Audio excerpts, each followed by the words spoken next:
All right, hello everybody. It is Mr. Sunshine, Rolls-Royce technician Eddy, and Locksmith Eddy here in the United States of America, down here in sunny South Florida. And we got a special treat today. We actually got a trunk or a wheel lock, wheel lock from Australia. That's right. It came all the way from Queensland, Australia, needing a key made. All right, the hubcaps on there look like this. These are the alloy wheels. They actually do them in chrome as well. These are made by Ronald or made by Speedline.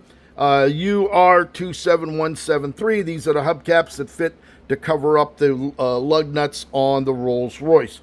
They used them in the 60s and the 70s, or no, the 70s and the 80s Rolls-Royces that took this special wheel. All right, so what it is, it's a lock that looks like this from the outside. Takes a DM31 Ilco key blank, Yale pins in there, and what it got to do is you got to get this thing open in order to make a key. Now, these are very tight tolerances. It picks counterclockwise, but if you can't pick it, most locksmiths can't do it because it's recessed. You got to do this, that. I've done a couple hundred of them. They actually fit BMWs and some other cars that Ronald or Speedline used this type of application. So what you want to do is you want to put a screwdriver down here, flat screwdriver, and gently pry it up off of the wheel. That's the only way you're going to get it off. Do not drill it. Do not drill this lock. They're about 100, 125 bucks a piece, and you don't want to do that. So once you bend it, you're just going to bend this tab back. Once it's off, you take this nut off, you straighten the tab out, you'll be able to reuse it, take the nut, and then you send it over to me. All right, on here, there's a code. All these start with 4A. 4A, this one's 414. So what it's going to do, again, it's going to use the DM31 blank. But if you use a DM31 blank, all right, you can see that it doesn't go all the way in. It's about a 16th of an inch too long because the tip stop in the back is blocking it from going all the way in. So what you're going to do is you're going to cut this by code. I actually went on the code source, cut one out on my framing. Once you cut it on the framing, you're going to go ahead and grind the tip of the key off.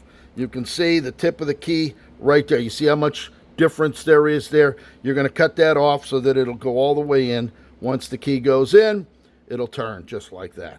All right, if it doesn't turn, you'll have to go ahead and take a pair of vice grips and gently, don't cram it to break the key, gently wiggle it enough in order to get it to turn.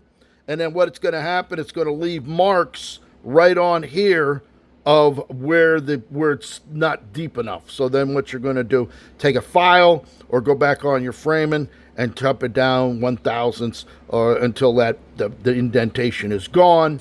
And once that's gone, you'll have an operating key that'll fit all the keys.